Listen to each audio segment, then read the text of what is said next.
Hey everyone, welcome to the video series of Learn to Play Chess in 30 days. We are on a day 10. நான் இன்னைக்கு வந்து தமிழ்லையும் இங்கிலீஷ்லையும் கலந்து பேச போகிறேன். ஏன்னா பேஸ்ட் ஆன் ஃபியூ ரெக்வெஸ்ட் அவங்க சொல்லியிருந்தாங்க சார் தமிழில் இருந்தால் நல்லா இருக்குங்க. நான் வந்து என்னால் என்னென்ன முடியுமோ நான் அதெல்லாம் தமிழில் பேசுகிறேன். முடியாத பட்சத்தில் லைக் ஐ மோஸ்ட்லி வந்து நான் மிக்ஸ் பண்ணி தமிழ் அண்ட் இங்கிலீஷ்லையும் மிக்ஸ் பண்ணி I try to give the best. சரிங்களா? இப்போ வந்து நம்ம வந்து டே 10ல் இருக்கோம். நம்ம டே 10க்கு போகிறதுக்கு முன்னாடி நம்ம வந்து ஒரு சின்ன ரிவிஷன் பண்ணிடுவோம். இது வரைக்கும் என்னென்னலாம் படிச்சிருக்கோம், இப்போ நம்ம என்ன படிக்க போகிறோம், அது எப்படி வந்து யூஸ்ஃபுல்லாக இருக்க போகுது. சரிங்களா? நான் வந்து டே 1ல் ஒரு அனாலஜி கொடுத்த ஞாபகம் இருக்குங்களா? செஸ் வந்து ஒரு பேட்டில் ஃபீல்டு மாதிரி அப்படின்னு. ஸோ அந்த அனாலஜிலேருந்து என்னென்னலாம் படிச்சுட்டு வந்தோம், நம்ம பேட்டில் ஃபீல்டில் வந்து யாரெல்லாம் பேட்டில் ஃபீல்டு இருக்கான்னு தெரிஞ்சிருச்சு. செஸ் பிளேயர்ஸ் பீசஸ் பற்றி நமக்கு தெரிஞ்சிருச்சு. செஸ் போர்டு பற்றி நமக்கு தெரிஞ்சிருச்சு. செஸ் பீஸோட வேல்யூ பற்றி தெரிஞ்சிருச்சு. ஸோ நீங்கள் வந்து வேல்யூ தெரிஞ்சாலே அந்த பீஸை கொடுக்கணுமா கொடுக்கக்கூடாதா, அந்த பீஸை இந்த பீஸுக்கு கொடுக்கணுமா கொடுக்கக்கூடாதான்னு நமக்கு தெரிஞ்சிடும். அந்த வேல்யூஸ் நதிங் பட் நீங்கள் வந்து எந்த ஒரு இதுக்கும் ஒரு மணி வேல்யூ போட்டிங்கன்னா, இப்போ ஒரு 5 ருபீஸ் சாக்லேட் வாங்கினீங்க, ஒருத்தவங்க வந்து ஒரு 10 ருபீஸ் சாக்லேட் தராங்கன்னா உங்களுக்கு ஆக்சுவலாக தெரியும் 5 ருபீஸ் சாக்லேட்டும் 10 ருபீஸ் சாக்லேட்டையும் கொடுக்கலாமா கொடுக்கக்கூடாதுன்னு. ஏன்னா உங்களுக்கு ஒரு வேல்யூ தெரிஞ்சனால உங்களுக்கு தெரிய போகிறோம். நான் ஒரு 5 ருபீஸ் சாக்லேட் தரேன், நான் உங்ககிட்ட ஒரு 5 ருபீஸ் சாக்லேட் எக்ஸ்சேஞ்ச் கேட்குறேன், நீங்கள் கொடுக்கலாம். ஏன்னா அந்த வேல்யூ ஒன்று. ஸோ வந்து நம்ம அந்த வேல்யூவும் பார்த்தாச்சு. அதுக்கப்புறம் நம்ம வந்து செக்மேட்டு, அட்டாக்கு, எப்படி அட்டாக் பண்ணுறது, எப்படி டிஃபென்ஸ் பண்ணுறது, செக்குன்னா என்ன, அப்புறம் வந்து ஒன் மூவ்மெண்ட்டில் எப்படி செக் பண்ணுறது, அதுவும் பார்த்தாச்சுங்களா? சரி. அதுக்கப்புறம் ஒரு இம்பார்ட்டன்ட் எலமெண்ட்டும் நம்ம பார்த்தோம், ஓப்பனிங் பிரின்சிபல்ஸ். இதெல்லாம் பார்த்துட்டோம். சரி, நமக்கு பேசிக்ஸ் எல்லாமே தெரிஞ்சிருச்சு. அதுக்கப்புறம் நம்ம என்ன பார்த்தோம்னா ஓப்பனிங் பிரின்சிபல்ஸ். ஓப்பனிங் பிரின்சிபல்ஸ்னா என்ன? ஃபர்ஸ்ட் வந்து ஃபியூ மூவ்ஸ் வந்து எப்படி ஆடுறது, கேம் வந்து எதை நோக்கி இருக்கணும், ஐடியா. ஓகே, ஃபர்ஸ்டே எப்படி தப்பு பண்ணாம ஆடுறதுன்னு நம்ம பார்த்தோம். சரிங்களா? இப்போ நம்ம என்ன பார்க்க போறோம்னா ரூக் செக்மேட், குயின் செக்மேட். நீங்களும் உங்கள் ஃப்ரெண்டு விளையாடுறீங்க. ஆல்ரெடி விளையாண்டவங்க எக்ஸ்பீரியன்ஸ் பண்ணியிருப்பீங்க. ஓகேங்களா? இப்போ நீங்களும் உங்கள் ஃப்ரெண்டு விளையாடுறீங்க. சொன்ன மாதிரி ஓப்பனிங் பிரின்சிபல்ஸ் தான் கரெக்டாக விளையாண்டீங்க. அதுக்கப்புறம் வந்து உங்கள் ஃப்ரெண்டு பீஸ் கொடுத்துக்கிட்டே இருக்காங்க, நீங்களும் பீசஸ் எல்லாம் எடுத்துக்கிட்டே இருக்கீங்க. இப்போ உங்ககிட்ட நிறைய பீஸ் இருக்குது. சரிங்களா? நிறைய பீஸ் விட்டுருங்க. இப்போ நம்ம கிட்ட வந்து ஒரு குயின் மட்டும் இருக்குது, நம்மகிட்ட ஒரு ரூக் மட்டும் இருக்குது. இதை வச்சு நம்ம எப்படி வந்து ஜெயிக்கலாங்கிறத வந்து இன்னைக்கு நம்ம கிளாஸில் பார்க்க போகிறோம். ஓகேங்களா? மெயின் டாபிக் வந்து குயின் செக்மேட். சரிங்களா? ஸோ நான் ஸ்க்ரீன் ஷேர் நம்ம ஸ்டார்ட் பண்ணலாம். குயின் செக்மேட் வந்து நீங்கள் எப்படி வேணால் பார்க்கலாம். எப்படி பார்க்கலாம்னா, இப்போ வந்து சார் என்கிட்ட அதிகமாக பீஸ் இருக்குது அப்படின்னா ரொம்ப சிம்பிள். ஒரு நம்ம கிட்ட வந்து வெறும் ஒரு குயின் இருந்தாலே வந்து நம்மளால செக்மேட் பண்ண முடியும். ஓகேங்களா? ஃபர்ஸ்ட் நான் சொல்லித்தர போகிறது வந்து நம்ம கிட்ட வந்து ஒரு குயின் இருந்தாலே வந்து நம்மளால செக்மேட் பண்ண முடியும். அதுக்கப்புறம் அடுத்தடுத்த பீஸ் இருந்தால் அடுத்தடுத்த பீஸ் ஈஸியாக செக்மேட் பண்ணிக்கலாம். சரிங்களா? ஸோ ரொம்ப சிம்பிளாக வந்து நம்ம ஸ்டார்ட் பண்ணுறது வந்து குயின் செக்மேட் தான். குயின் செக்மேட், அதுக்கப்புறம் ரூக் செக்மேட். இப்போ வந்து ஒரு எக்ஸாம்பிள் நம்ம வந்து ஸ்டார்ட் பண்ணும்போது உங்ககிட்ட 2 ரூக் இருக்குன்னு வச்சுக்கோங்களேன். 2 ரூக் இருக்கு சார், என்கிட்ட 2 ரூக் இருக்கு சார், என்கிட்ட நிறைய பீஸ் இருக்கு, அதெல்லாம் விட்டுருங்க, என்கிட்ட 2 ரூக் இருக்கு சார், என் ஆப்போனன்ட் எதுவுமே இல்லை சார், நான் எப்படி இதை செக்மேட் பண்றதுங்கிறத நம்ம இன்னைக்கு பார்ப்போம். இங்க எங்க வேணா இருக்கலாம் போர்டில், இங்க வேணா இருக்கு. சரிங்களா? நான் வந்து இம்பாசிபிள் இந்த மாதிரி ஒரு இடத்துல வச்சுக்கிறேன். மேட் பண்றதுக்கு ஒரு ஒரு ஒரு ஒரு ஒரு சின்ன விஷயம் நீங்க என்ன நோட் பண்ணணும்னா, நம்ம கிட்ட ரூக் இருக்கா, ரூக் எப்படி போகும்? ஸ்ட்ரைட்டா போகுமா? அவ்வளவுதான். இது தெரிஞ்சா இப்போ என் ரூக் இங்க இருந்துச்சுன்னா என்ன அர்த்தம்? என் கிங்கால இங்க வர முடியாதா? ஏன்னா இங்க செக் இருக்கா? கரெக்டுங்களா? என் கிங்கால இங்க வர முடியாதா? டெக்னிக்கலா என் ரூக் இங்கே இருந்துச்சுன்னா என் கிங்கால இது தாண்டவும் முடியாதா? ஆப்போசிட் கிங்கால. ஏன்னா இந்த ஃபுல் லைன் வந்து இது வந்து ஒரு ஒரு ஒரு வேலி மாதிரி வச்சுக்கலாமா, ஒரு லேயர் மாதிரி வச்சுக்கலாமா? கிங் எங்க வேணா இருக்கட்டும், இந்த லேயர்ல இப்படி வச்சுக்கலாமா? இது தாண்ட முடியாதா? அப்போ அதுதான் கேம் ஆக்சுவலா. அப்போ நம்ம கிட்ட ஒரு ரூக் இருந்துச்சுன்னா என்ன அர்த்தம்னா, அவங்களால வந்து அந்த இதை தாண்ட முடியாது. இந்த ரூக் வேணா நம்ம அவங்க வேணா அட்டாக் பண்ணலாம். எப்படி? இங்க இருக்கிற கிங்கா இங்க வந்து அட்டாக் பண்ணலாம். சரிங்களா? அவங்க அட்டாக் பண்ணும் போது பார்த்துக்கணும். இப்போ நம்ம என்ன போறோம்னா, ஒவ்வொரு லைனும் ரோவையும் நம்ம கண்ட்ரோல் பண்ணிட்டு வர போறோம். ரொம்ப சிம்பிள். ஏதோ ஒரு லைனோ ஏதோ ஒரு ரோ எடுத்துக்கோங்க, காலம் ரோ ஏதோ ஒன்று எடுத்துக்கோங்க. இன்னும் சிம்பிளா சொல்லணும்னா ஸ்டாண்டிங் லைன், ஸ்லீப்பிங் லைன் வச்சுக்கலாம். இது வந்து ஸ்லீப்பிங் லைன், இது வந்து ஸ்டாண்டிங் லைன்.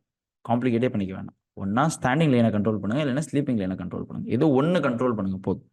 ஏன்னா நீங்க ரெண்டுமே கன்ஃபியூஸ் ஆகி இது பாதி அது பாதி இது பாதி அது பாதி எல்லாம் கன்ஃபியூஸ் பண்ணிக்காதீங்க. ஏதோ ஒன்று கண்ட்ரோல் பண்ணா போதும். இப்போ நம்ம வந்து இந்த ஸ்டாண்டிங் லைன் கண்ட்ரோல் பண்ணலாமா? சிம்பிளா ஸ்டாண்டிங் லைன் கண்ட்ரோல் பண்ணலாமா? அது எப்படி ஸ்டார்ட் பண்ணலாம்னா, நான் ஃபர்ஸ்ட் என்ன பண்ண போறேன்னா, சிம்பிளா என் ரூக் இருக்குங்க இல்லைங்களா, நான் வந்து என் ரூக்கை வந்து இங்க வச்சு கண்ட்ரோல் பண்ண போறேன்.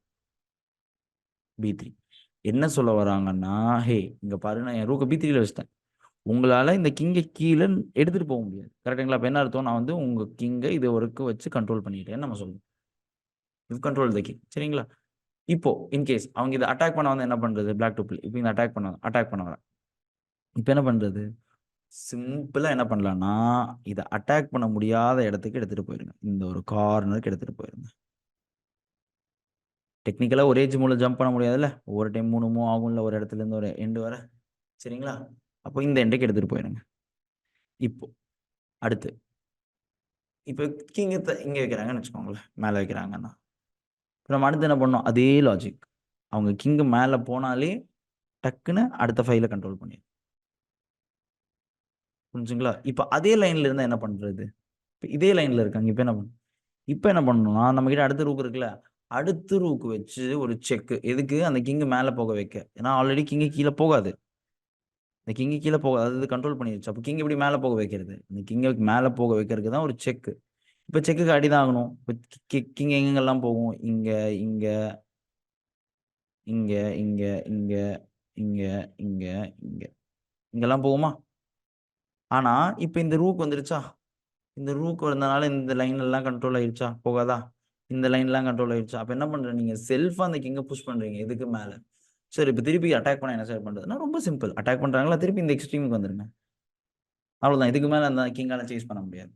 இப்போ அடுத்து இங்க தள்ளி வச்சாங்கன்னா என்ன பண்றது, simple. Rule is very simple. இங்க நீங்க ஆல்ரெடி கண்ட்ரோல் பண்ணிட்டீங்க, அடுத்து ஒரு செக். ஓகே, இப்போ அடுத்து கிங் மேல போகுது. இப்போ என்ன பண்றது, அடுத்து ஒரு ரூக் செக். புரிஞ்சுங்களா? இப்போ கிங் அல்டிமேட்டா கிங் மேல தான் போய் ஆகும். இப்போ என்ன ஆயிடுச்சு, இங்க பாருங்க, கிங் கண்ட்ரோல் ஆயிடுச்சா, ஃபுல்லா கண்ட்ரோல் ஆயிடுச்சு. இப்போ கிங் எங்க போக முடியும், ஒண்ணு இங்க மட்டும் தான் போக முடியும். அப்ப என்ன அர்த்தம், இங்க ஒரு செக் வச்சுட்டா முடிஞ்சா, அதுதான் ரூக் செக். புரிஞ்சுங்களா? இதுதான் வந்து 2 ரூக் வச்சு எப்படி செக்மேட் பண்றது.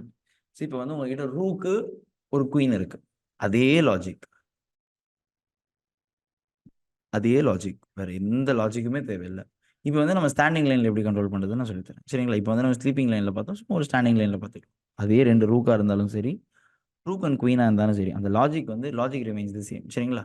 நான் ஃபர்ஸ்ட் என்ன பண்றேன்னா, ஸ்டாண்டிங் லைனுங்கிறதுனால ஃபர்ஸ்ட் வந்து நான் இந்த இதே கண்ட்ரோல் பண்றேன். நான் கோச், நான் ஸ்டாண்டிங் லைன்ல கண்ட்ரோல் பண்றேங்கும் போது நல்லா பார்த்துக்கோங்க. கிங் இங்க இருக்கா, நான் எப்படியோ ஏதோ ஒரு கார்னருக்கு நான் எடுத்துட்டு போகணுமா,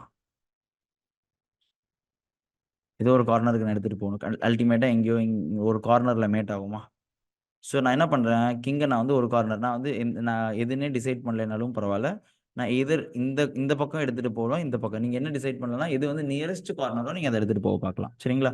இப்போ நான் ஸ்டாண்டிங் லைன்ல கண்ட்ரோல் பண்ணனால நான் என்ன பண்ண போறேன்னா, நான் நியரஸ்ட் கார்னரா நான் இந்த கார்னரை நான் பார்க்குறேன், இந்த கார்னர் நான் பார்க்குறேன். அப்போ என்ன பண்ண போறேன்னா, என் ரூக்கை வச்சு எது வரைக்கும் கண்ட்ரோல் பண்ண முடியுமோ நான் இங்கே தானே எடுத்துட்டு போக போறேன், இதுல தானே ஏதோ ஒரு எடுத்துட்டு போக போறேன். அப்போ நான் என்னால் எதை வச்சு கண்ட்ரோல் பண்ண முடியுமோ இது வரைக்கும் கண்ட்ரோல் பண்ணிடுறேன். இப்போ என்ன அர்த்தம், கிங்கால இந்த பக்கம் போக முடியாதுன்னு அர்த்தம். ஓகே, ஃபர்ஸ்ட் ஸ்டெப் 1 கன்சிடர் ஆயிடுச்சா? இப்போ இவங்க அட்டாக் பண்ண என்ன பண்ணுவேன், சிம்பிளா என் குயினை வந்து சப்போர்ட்டுக்கு எடுத்துட்டு போய்க்குவேன் இங்க. சரிங்களா?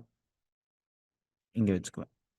இல்லைன்னா நீங்க இங்க கூட வச்சுக்கலாம். எதுக்கு, இது சப்போர்ட் பண்ற மாதிரி ஆயிடுச்சு, இது கண்ட்ரோல் பண்ற மாதிரி ஆயிடுச்சு. இப்போ பாருங்க, இந்த கிங்குக்கு வந்து ஸ்கொயரே இல்லை, இந்த கிங்கை நம்ம லாக் பண்றோம்.